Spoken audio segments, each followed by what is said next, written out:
Some of you must think that I wake up every morning just willing myself to get in trouble. That's not my first thought. My first thought is not, let me grab everybody's attention and then have them yell at me. But I'm gonna say a couple of stuff that's probably gonna get me yelled at, because it apparently doesn't really matter what I say. I get yelled at regardless. So let me get it all out of the way. There's two topics that I want to cover today, and one minor thing. I'm going to cover one in this video, and then I'm going to take a run and then cover the other one, because I have too much energy to cover the other one in this video.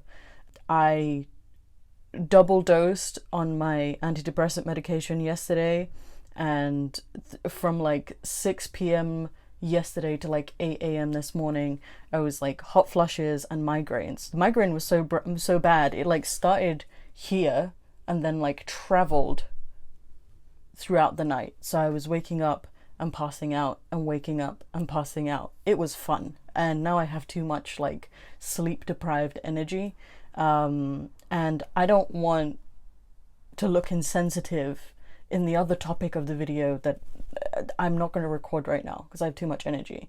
The video I want to record right now is about the hijab ban, and why I think that banning the hijab is such a dangerously stupid idea. But first of all, I want to make it very, very clear that all of you motherfuckers that are coming for Sarah Michelle need to back the fuck off, okay? Sarah is an angel, and I do not understand what the fuck is going on, and it's just, it looks stupid. It looks stupid. Can you leave Sarah Michelle alone? This has been a PSA. Second of all,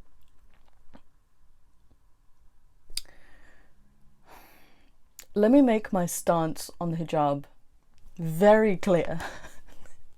There's a reason why every single time I talk about the hijab, I look like a whore.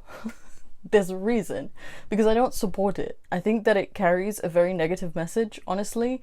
As someone who was raised a fundamentalist, as someone who covered their whole body and their face for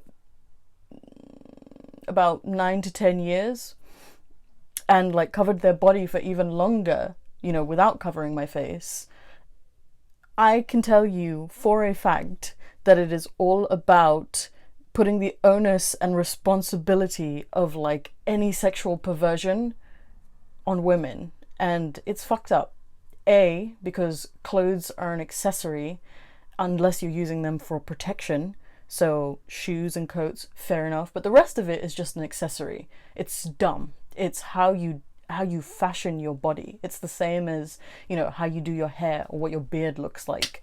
There's a reason why we all giggle and splutter every time we see a dog in a coat, because it's an accessory. It's not a necessity, and anybody treating clothes as a necessity needs to calm the fuck down. The hijab is so blatantly misogynistic, like blatantly. I don't know how the mental gymnastics of the far left and feminist Muslims, you know, Western feminist Muslims, by the way, not the ones in Saudi that are being imprisoned for fighting for their right to drive, not those ones, but the ones that keep saying that Islam is the most feminist religion. Like, I applaud your mental gymnastics. You have proved that you can literally make day into night, green into blue, yellow into fucking mud, you know, like, I applaud you. That must take mad literature skills.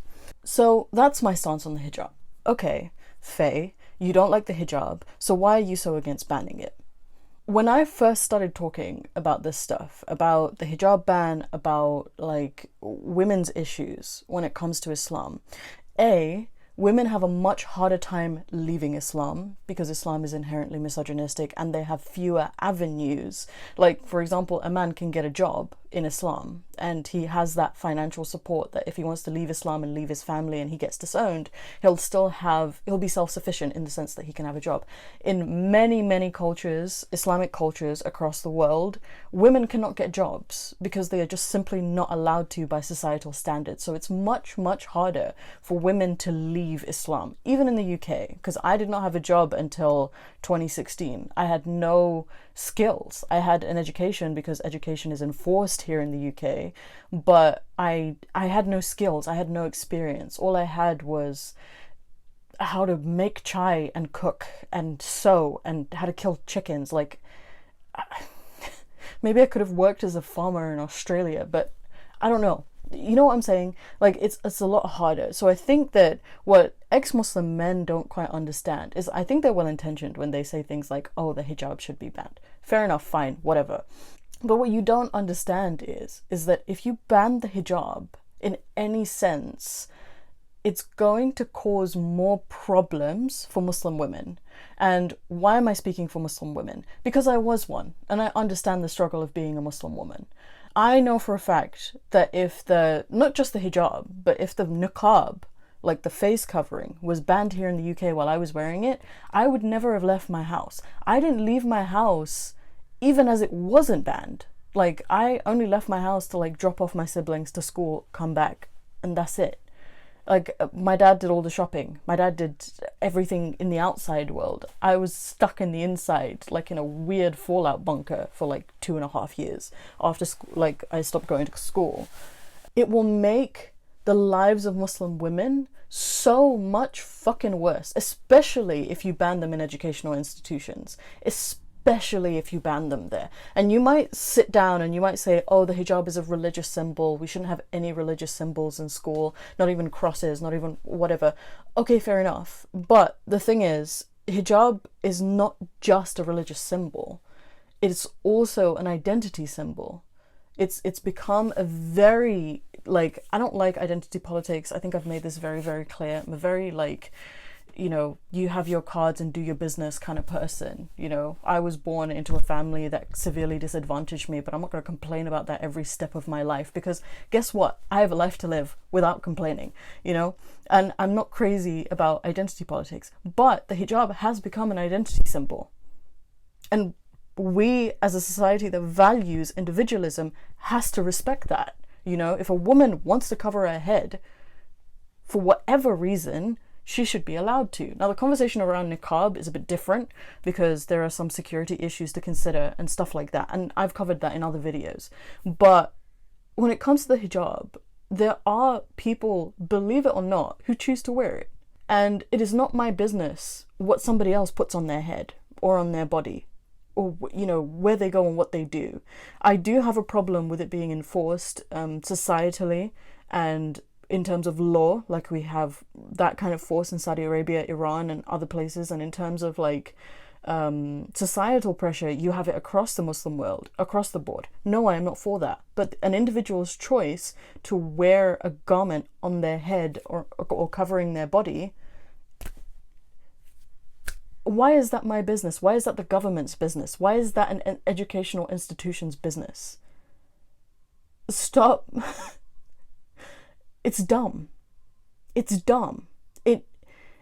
And it's so horrendously dangerous because I don't think that people are aware of how many girls are no longer going to seek an education because of this, and how dangerous that is for progress in the Muslim community.